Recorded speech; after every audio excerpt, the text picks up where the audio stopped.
Welcome, friends. My name is Avinash Gorakshakar, and I welcome all of you again to another interesting episode of Conexa High Flyers.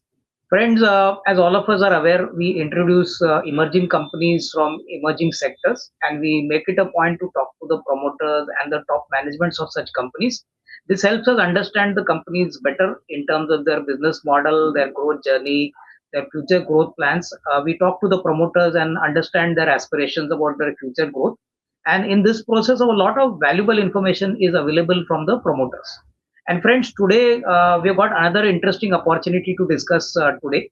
In fact, today we are going to talk about a company which is going to go public very soon. The company's name is Kanishk Aluminium India Limited, and I have the privilege of having the top management team. We have Mr. Ashish Agarwal, who is the whole-time director of the company. Ashish ji बहुत बहुत धन्यवाद time देने के लिए. Thank you for your time, sir. Yeah, sir.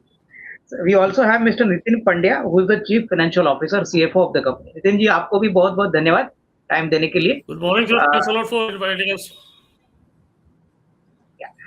Sir, पहला सवाल जो बहुत बेसिक है, which is I think elementary and all our investors would like to know. Sir, थोड़ा बहुत हमको कंपनी के बिजनेस मॉडल के बारे में समझाइए. एंड सर, ये जर्नी हमने कैसे शुरू की? क्या this is the first generation effort from the promoter side, और वेदर ये पहले कंपनी थी उसको आगे अभी आगे बढ़ाए? सर, इसके बारे में कुछ बताइए. सर, थोड़ा बेसिक जान लेते हैं. हमारा जो एल्यूमिनियम फील्ड का जो एक्सपीरियंस है वो 1984 में पापा ने कंपनी शुरू की थी, मेरे फादर साहब ने, mister PN Agarwal, who is the chairman of the company right now. And later on मैं 2005 के अंदर मैं बिजनेस के अंदर इन्वॉल्व हुआ था. मैंने मैन्युफैक्चरिंग सेक्टर में शुरू किया था, वो ट्रेडिंग में करा करते थे. तो धीरे धीरे मैंने बैकवर्ड इंटीग्रेशन करते करते जो कनिष्क एल्यूमिनियम एक्सट्रूजन्स प्राइवेट लिमिटेड है वो 2018 में फॉर्म की थी मैंने, जो लेटर ऑन कन्वर्ट करी कनिष्क एल्यूमिनियम इंडिया लिमिटेड में. और इसमें बेसिकली दो ब्रांड्स रखी है हमने. एक कनिष्क ब्रांड है और एक बारी बाय कनिष्क ब्रांड है. तो कनिष्क जो ब्रांड है उसके अंदर में दो सेक्टर्स काम करते हैं, एक कमर्शियल और एक ओईएम्स.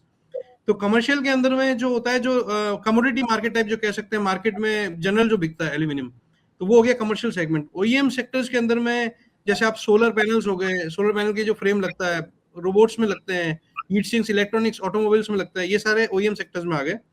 और इसके अलावा एक हमारा प्रीमियम सेगमेंट है बारी बाय कनिष्क, जो कि aluminium system doors and Windows का सेगमेंट है.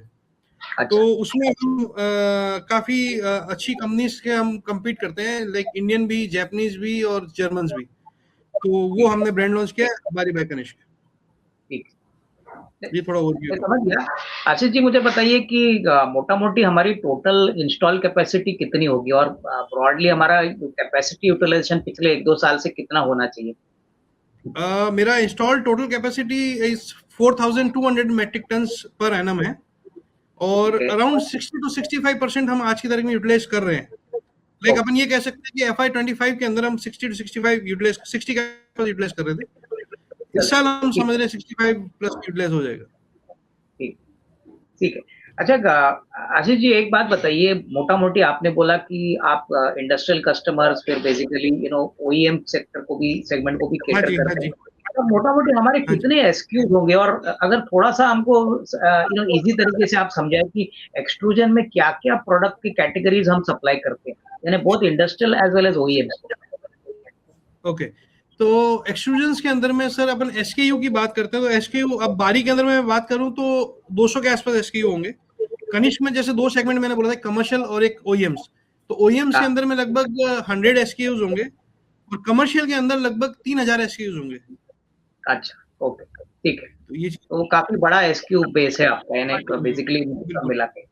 आशीष जी, अभी मेरे को बताइए, मोटा मोटी ज्यादातर ये जो इंडस्ट्रियल यूजर है, ओईएम सेगमेंट्स है, ये कौन कौन से सेक्टर को जाता है? ज्यादातर real estate will be a big segment, right? Real estate, sir अभी मेजर शेयर जो रहता है हमारा सोलर को रहता है. अच्छा, ओके. जो सोलर कंपनी जो सोलर पैनल बनाती है उसके साइड में फ्रेम्स में एल्यूमिनियम लगता है, वो हम मेजर सप्लाई करते हैं एक तो. ओके. इसके अलावा रोबोट्स बनते हैं सोलर को क्लीन करने के लिए, उनका प्राइमरी सप्लायर हम है, एक इजराइल की कंपनी है उनके. अच्छा. और इसी तरह से हमारा कुछ पार्ट एक्सपोर्ट्स का भी है, यूके, यूएस, कनाडा एक्सपोर्ट जाता है, इसमें मेजर पार्ट यूके में जाता है हमारा. तो ये सारे ओईएम सेक्टर को कहते हैं. हीट सिंक्स है, इलेक्ट्रॉनिक मार्केट में जाता है हमारा, और ऑटोमोबाइल्स में कुछ स्पेशल ट्यूब्स जाती है, स्पेशल एलॉयज की, वो ये सब हमारे ओईएम्स में आते हैं. सर मोटा मोटी इतने सारे एंड यूजर आपने बताया है सर, मोटा मोटी अभी जो हमारा टॉप लाइन है करीबन 59-60 करोड़, सर हमारे कितने एक्टिव कस्टमर्स होंगे अभी तक, यानी कितने लोगों को हम लोग ने पिछले साल सर्विस किया होगा मोटा मोटी? सर आप देखिए, अगर कमर्शियल सेगमेंट की बात करता हूँ तो 22 से 25 कस्टमर्स है हमारे पास में। ओईएम की बात करता हूँ तो 8 से 10 कस्टमर होंगे हमारे पास में। और बारी की बात करता हूँ तो वो एक B2B सेगमेंट फैब्रिकेटर मॉडल पे चलता है। 32 फैब्रिकेटर ऑनबोर्ड है हमारे पास में नॉर्थ इंडिया में कंप्लीट। ओके, समझ। अच्छा, ये बारी का जो सेगमेंट है जो आप बता रहे हैं कि प्रीमियम वाला सेगमेंट है, सर इसमें प्राइसिंग किस प्रकार से डिफरेंट होता है? यानी ये जो आप इंडस्ट्रियल सेगमेंट को कैटर करते हो, जैसे सोलर को सप्लाई करते हो, लेकिन जो बारी आपने बोला कि विंडोज और फ्रेम्स दूसरे जो सेगमेंट है, सर इसमें मोटा मोटी प्राइसिंग किस प्रकार से डिफर होता है? प्राइसिंग सर ऐसा है कि बिल्कुल अपन एक होता है प्रोजेक्ट सीरीज, कमर्शियल सीरीज, उसके अंदर लेते हैं बारी के अंदर में, जहाँ कस्टमर को बजट फ्रेंडली चीज चाहिए तो वो 700-800 रुपए से स्क्वायर फुट से शुरू हो जाता है। और हाई एंड लग्जरी सेगमेंट 4000 रुपए स्क्वायर फुट पे जाता है। तो बेसिकली वो स्क्वायर फुट पे बिकता है, वो केजी बेस्ड काम नहीं है। अच्छा, ओके, ठीक है, समझ गया। अच्छा बिकॉज सर, विंडो एक कंप्राइज बात मेनी बताइए। पार्ट्स। नहीं नहीं, समझ गया सर। एक बात बताइए सर, अभी जब आपने बोला कि बारी सेगमेंट थोड़ा प्रीमियम सेगमेंट है और दूसरा कमोडिटी सेगमेंट है, तो सर आपको आपकी करंट मिक्स में what is the percentage of बारी इन योर रेवेन्यू, वो कितना है और कमोडिटी सेगमेंट कितना है? सर अभी देखो, कमोडिटी सेगमेंट जो है मोटा मोटी आज की तारीख में 40% रहेगा हाँ, और एक्सपोर्ट्स 7 से 8% रहता है। बारी 15% के आसपास रहता है और ओके, ओईएम बैलेंस जो होता है वो ओईएम रहता है हमारा। ठीक है, समझ गया। अच्छा, दूसरी बात बताइए सर, हमारा जो इंडस्ट्री है इसका मैक्रो पिक्चर मैं आपसे जानना चाहता हूँ अगले 3-4-5 साल में। सर अभी तो हम हाँ, काफी छोटे हैं, आगे भी ग्रो करेंगे। मुझे बिल्कुल बताइए सर, बिल्कुल। आगे अगले 3-4 साल में मार्केट की कितनी बड़ी अपॉर्चुनिटी है हमको, और हम उसको कैसे कैपिटलाइज करेंगे? कौन सा एरिया हमारे लिए फोकस रहेगा, बारी वाला रहेगा या हम कमोडिटी में भी फोकस रखेंगे? सर देखो, बारी वाले को हम इंक्रीज करेंगे, जो मैं आज कह रहा हूँ 15% है, तो उसके मल्टीपल नंबर्स करेंगे हम आने वाले 2-3 सालों के अंदर में। ठीक है, और अभी जो आप प्रोस्पेक्टस में देख पा रहे हैं कि हमने मतलब एक्सपेंशन नहीं दिखा के डेट फ्री दिखा है प्लान, लेकिन हमने अभी लैंड जो है एक्वायर करी है हमने एक कंपनी के नाम पे ही, जो ठीक है। कि 5x लैंड है जो अभी एग्जिस्टिंग कैपेसिटी है उससे। अच्छा, फ्यूचर हमारा वहां पर एक्सपेंशन प्लान है बारी को लेकर और कनिष्क को लेकर। अच्छा, जो कमोडिटी मार्केट वाला है वो भी हम जीरो डाउन नहीं कर सकते, बट हाँ उसको बहुत कम नंबर्स पे लेकर आ जाएंगे। उसमें हाँ, प्रॉफिटेबिलिटी थोड़ा कम होता है, बारी और इनमें प्रॉफिटेबिलिटी हाई रहता है। ओके, ठीक है, समझ गया। आशीष जी, मुझे बताइए अभी ओवरऑल कॉम्पिटिटिव सिनेरियो क्या है? क्योंकि देखिए एल्यूमिनियम एक्सट्रूजन मार्केट में एक इन्वेंटरी प्लानिंग, प्राइसिंग बहुत क्रिटिकल होता है। बिल्कुल तो मुझे बिल्कुल बताइए बिल्कुल। कि आशीष जी, हमारे एरिया में जहाँ पे हम काम करते हैं, सर वहाँ पे हाँ हाँ। कौन कौन से लोकल कॉम्पिटिटर्स है? कोई लिस्टेड कंपनी है या कोई प्राइवेट लिमिटेड कंपनी है? कॉम्पिटिटिव इंटेंसिटी कैसा है? क्या सभी को मार्केट मिलता है या थोड़ा बहुत प्लस माइनस प्राइसिंग में होता है और थोड़ा कॉम्पिटिटिव सिनेरियो है? इसके बारे में कुछ बताइए। सर देखिए, एल्यूमिनियम की रिक्वायरमेंट मतलब ह्यूज है और ओपन ऑर्डर्स रहते हैं जो कमोडिटी सेगमेंट है उसके। तो कमोडिटी सेगमेंट में क्या होता है कि हम प्राइस ऑलमोस्ट फिक्स रहता है कि भाई आज एग्जांपल 300 रुपए किलो बेचना है तो सभी जने 300 रुपए किलो ही बेच रहे हैं, उसमें कोई कंपटीशन नहीं है। हाँ, तो बिल्कुल। वो ओपन सप्लाईज है। अब जो आते हैं बारी के अंदर, तो बारी में कंपटीशन होता है, जैसे मैंने बताया इंडियन कंपनी फिनेस्टा है, इटर्निया, हिंडाल्को है, ये हमारा मेजर कॉम्पिटिटर है। और अगर बाहर की बात करते हैं तो टॉस्टम जो जापानीज कंपनी है वो हमारा मेजर कॉम्पिटिटर है। और जर्मन कंपनीज में एलयूके और शुको है, ये कॉम्पिटिटर्स है हमारे। बट ओके, हमारा ठीक है। यूएसपी ये रहता है कि हम बेसिक प्राइस से लगा के हाई एंड प्रोडक्ट तक सब करते हैं। अदरवाइज एक जनरल एक कंपनी के अंदर जैसे 2000 से 4000 की रेंज है, किसी में 600 से 1200 की रेंज है, हमारे पास 600 से लगा के 4000 कंप्लीट रेंज है। ओके, नहीं नहीं, ठीक है, उसका मतलब काफी बड़ा रेंज है और आई थिंक हाँ प्राइस जी, भी काफी कॉम्पिटिटिव है। बिल्कुल। आशीष जी, मुझे बताइए रॉ मटेरियल, हमारा मेन रॉ मटेरियल तो एल्यूमिनियम है। सर हाँ एल्यूमिनियम हाँ। की अवेलेबिलिटी आप कैसे प्लान करते हो? क्या इन्वेंट्री थोड़ी सी 2-3 महीने की आप स्टॉक करते हो हाँ या जैसे एग्जैक्टली, आपको 2.5 से 3 महीने का वैसे इन्वेंट्री काम हमारे हाथ करते में रहता है, 2.5 से 3 महीने का इन्वेंट्री रहता है हमारे पास में। इसके अलावा हम जैसे ही हमारे पास सामने से ऑर्डर बुक आता है, कोई 25 टन आया, 50 टन आया, तो उसी के सामने हम बुक कर लेते हैं। तो प्राइस हो? अच्छा, फ्लक्चुएशन वहां पर जीरो डाउन हो जाता है कि इधर वो ओके, ऊपर जा रहा है नीचे आ रहा है, वो हमको कोई इम्पैक्ट नहीं डालता। अच्छा। और सर पूरा एल्यूमिनियम का जो रिक्वायरमेंट है वो पूरा लोकली आता है या थोड़ा इंपोर्ट भी आप करते हो? नहीं, हम इंपोर्ट करते हैं और इंपोर्टर से करते हैं, डायरेक्ट इंपोर्ट नहीं करते। अच्छा, जो बट इंपोर्टर्स लोकल रहते में हैं इंडिया में। लोकल में आपके कौन वेंडर्स हैं? लोकल में जैसे एक मुंबई में है, एक अहमदाबाद में है, है, 2-3 नाम है जैसे, और इसके अलावा हम जैसे इंगट्स भी लेते हैं नालको से, ठीक है। जो प्राइमरी तो इंगट्स होती है, तो वो सब मिक्स एंड मैच करके बनाते हैं, अलॉय बनाना होता है। ये जो इंपोर्ट आप करते हो ज्यादातर डिस्ट्रीब्यूटर से ही करते हो, यानी यू हैव अ हाँ, लिस्ट ऑफ exactly. पहले हमने डायरेक्ट इंपोर्ट किया था, बट वो हमारा क्या साइकिल नहीं बैठता उसके, बिकॉज हमारा वो फोटे नहीं है इंपोर्ट करने का, बिल्कुल। हमारा मैन्युफैक्चरिंग फोटे, तो हम उधर फोकस करते हैं। Actually, sir, thing is that we are procuring the products from the importers only, and we are Okay. having list of importers जिनसे अपन माल ये स्क्रैप लेते हैं। अब वो जैसे जैसे ऑर्डर्स आते हैं तो हम उनको उनके सामने ऑर्डर प्लेस कर देते हैं। What is the best price we get it, so हाँ। Accordingly we place the order. नहीं, ठीक है, understood sir. Sir, what is the degree of price volatility in the raw material? Like, are prices comfortable as of now for the aluminum? या we are comfortable with Chinese even. हम जो UK market जो supply कर रहे हैं वो सब हमारा चाइनीज से कंपटीशन हो रहा है वहाँ पे, और यूएस में भी चाइनीज से कंपटीशन हो रहा है, तो they are comfortable with our pricing against China, so our price range. ठीक है। आशीष जी, अभी मेरे को बताइए कि मोटा मोटी आपने बोला कि हमारा जो प्रोडक्ट है, प्राइसिंग, फिर रेंज बड़ा है, क्वालिटी भी अच्छी है। सर, 2-3 चीजें ऐसी बताइए जो आप आपके कंपटीशन के मुकाबले में थोड़ा सा अच्छा करते हो। आई मीन, अगर मैं आपको पूछूं कि sir qualitative point of view से, फाइनेंशियली तो सर आपको बाद में पूछेंगे, बट सर क्वालिटेटिव पॉइंट में प्रोडक्ट प्रीमियम पे या प्रोडक्ट क्वालिटी पे आपने क्या काम किया जिससे कि कस्टमर हमसे रिपीट बिजनेस करता है या हमसे खुश है? सर, 2-3 चीजें हमको बताइए। सर देखिए, जैसा हमने जब शुरुआत की थी इसकी एक्सट्रूजन की, उसके बाद में हमारे पास, जैसे मैंने बताया, यूएस के बाहर लगा था, एक कंपनी है जेटर करके है, तो उनके थ्रू एक कोई यूएस आर्मी के लिए भी हमारे पास कुछ आए थे, ऑर्डर्स के लिए आया था।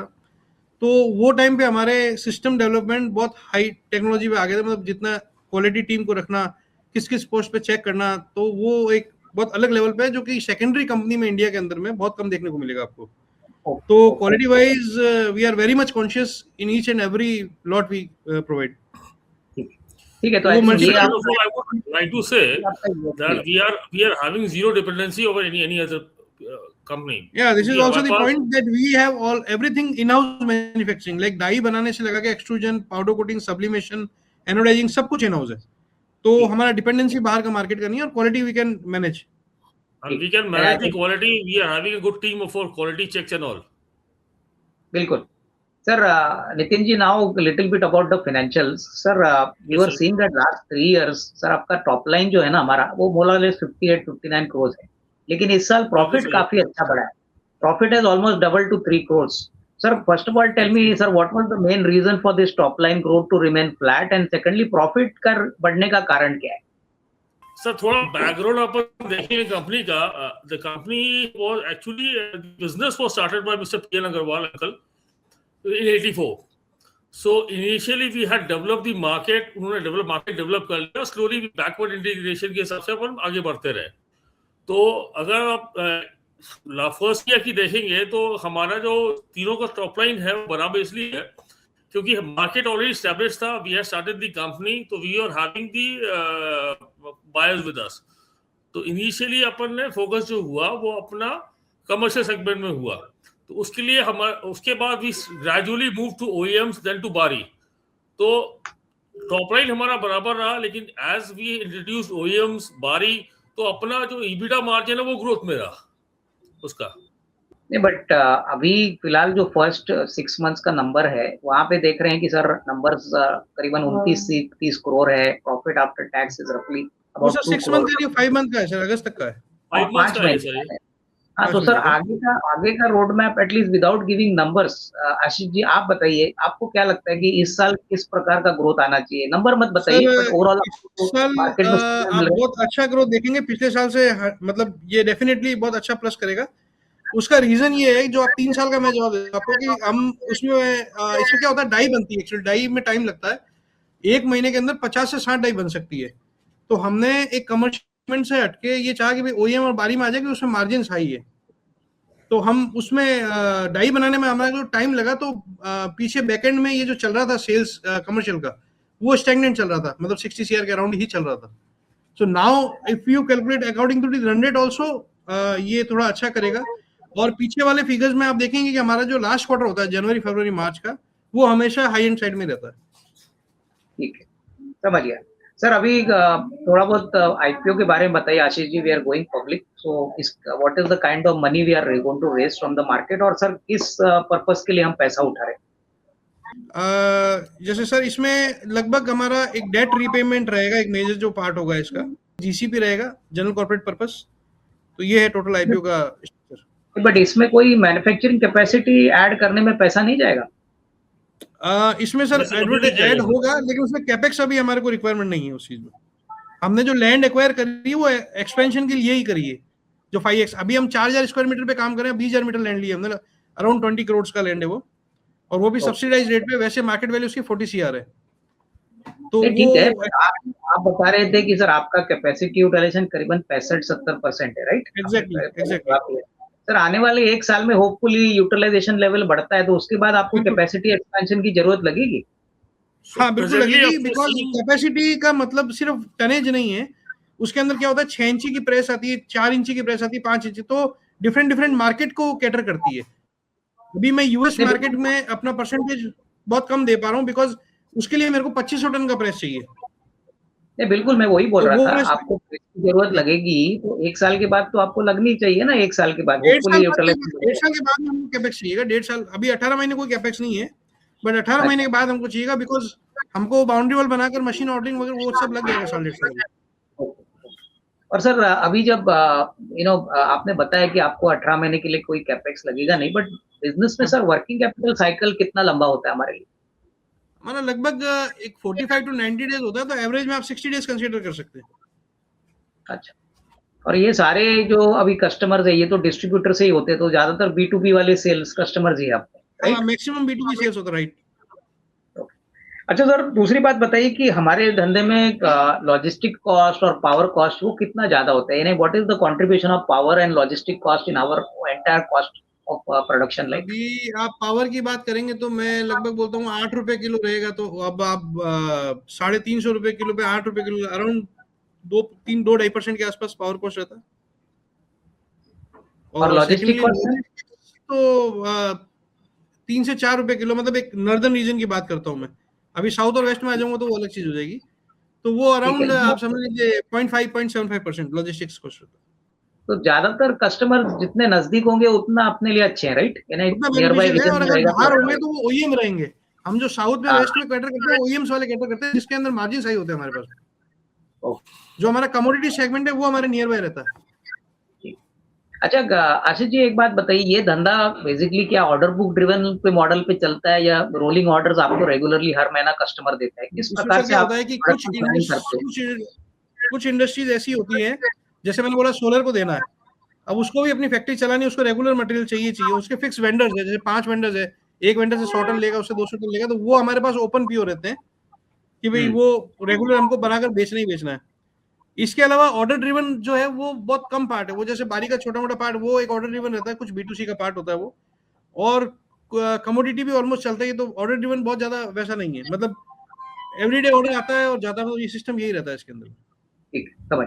अच्छा आशीष जी, एक जो ऑब्जर्वेशन है आपका प्रोस्पेक्टस में, जो आपने एक्सप्लेन भी किया है, मुझे बताइए सर, हमारी ग्रुप की काफी रिलेटेड पार्टी एंटिटीज है, यानी पुराना हमारा जो स्ट्रक्चर था, काफी पुरानी कंपनी है, 8-10 कंपनियां। सर इन फ्यूचर मार्केट पूछना चाहेगा कि सर ये कंपनीज एक्चुअली क्या बिजनेस करेगी? क्या ये लिस्टेड कंपनी का धंधा जो है वो बिल्कुल नहीं करेगी, क्योंकि उसमें क्लियरली अभी आपकी कंपनी लिस्ट होने वाली है, और जो कंपनी ऑलरेडी है उनका मेन बिजनेस क्या रहेगा? Will it be purely trading activity? Sir पहले तो मैं आपको ये बता देता हूँ कि रिलेटेड कंपनीज की बात करेंगे तो 2 कंपनी है, PN Agarwal and Kanishk metal. इसके अलावा वो सब सेकंड रिलेटिव है, उससे मतलब हमारा कोई लिंक नहीं है वैसे। अब इन रिलेटेड पार्टीज ये शुरू 1984 में हुई थी, तो ये उसी टाइम से धंधा कर रहे हैं ट्रेडिंग का। तो इनका अपना मार्केट रेपो बना हुआ है इधर, जो लोकल राजस्थान के अंदर में है, तो वो अपने नाम से बेच रहे हैं। अभी आप ये समझिए कि अभी वो नेक्स्ट स्टेप क्या होगा कि हम मर्जर में जाएंगे या फिर कुछ और ऐसा करेंगे, तो वो हम सोच रहे हैं उस चीज को लेकर, तो वो हम नेक्स्ट आपको देखने को मिल जाएगा उस चीज का। नहीं बिल्कुल, बिकॉज मार्केट क्लियरिटी चाहता है, और आपने अभी दिया तो एक अच्छी बात है। तो मार्केट यही चाहेगा कि जो बिजनेस हमने लिस्टेड कंपनी में खड़ा किया है वो मार्केट हमारे लिए अवेलेबल हो, क्योंकि अदरवाइज मार्केट को ये बात अच्छी नहीं लगेगी। बट अभी आपने कहा है कि डेफिनेटली एक रिलेशनशिप आपने मेंटेन किया है, बट डेफिनेटली मार्केट एक्सपेक्ट करेगा कि आगे चल के सारा धंधा सर लिस्टेड एंटिटी हम खुद भी इस बारे में सोच रहे हैं और मतलब अच्छे से सोच रहे हैं, करना ही है हमारे कुछ ना कुछ, तो कर देंगे हम over the period of time. Sir अभी आशीष जी मुझे बताइए कि आप की प्रमोटर हो सर, फंक्शनली आपका कंपनी में क्या रोल है? क्या नया कस्टमर ढूंढ के निकालना, रिलेशनशिप मेंटेन करना, ऑपरेशंस देखना? आपकी टीम तो काफी बड़ी होगी, लेकिन आप स्पेसिफिकली कंपनी में क्या करते हो? मेरा पार्ट मेजर ऑपरेशंस में रहता है और बाकी सेल्स के लिए टीम हमने अलग हायर कर रखी है, सीएमओ है, सीएफओ है फाइनेंस के लिए, बाकी मेरे पापा है वो परचेज देखते हैं सारा, तो इस तरह से। सर कितना टोटल एम्प्लॉय फोर्स होगा अभी हमारा currently? Around 60 to 70 employ force है। अच्छा, 60-70 लोग हैं, ठीक है। हाँ। और आखिरी सवाल सर, जो हर प्रमोटर को हम पूछते हैं सर, देखिए अभी तो मार्केट अच्छी तरह से ग्रो कर रहा है, लेकिन हमारे धंधे में सर सबसे बड़ा रिस्क क्या है? Whether it is raw material risk और वेदर एग्जीक्यूशन रिस्क, सर सबसे बड़ा रिस्क हमारे धंधे में क्या है? सर हम रिस्क फैक्टर मानते इसलिए एल्यूमिनियम है, प्लास्टिक या ऐसी कोई चीज नहीं है जो पेरिशेबल है या खत्म हो जाएगी, और एल्यूमिनियम का भाव आप हर एक साल के गैप से देखिए आपको बढ़ा हुआ मिलेगा, कभी आज तक लो नहीं मिलेगा, इन बिटवीन घटता बढ़ता रहता है, वो अलग बात है। तो एल्यूमिनियम वैसे कोई रिस्क का काम है ही नहीं। और अब मैं कंपटीशन की बात करूं तो competition is also not risk for me. Commodity market जैसे मैंने बोला आपको ओपन है, तो वो एक प्राइस पे स्टैग्नेंट रहता है और वो सभी जने माल दे सकते हैं, बहुत बड़ा मार्केट है, मतलब इतने सप्लायर्स नहीं जितने बायर्स हैं एल्यूमिनियम के अंदर में।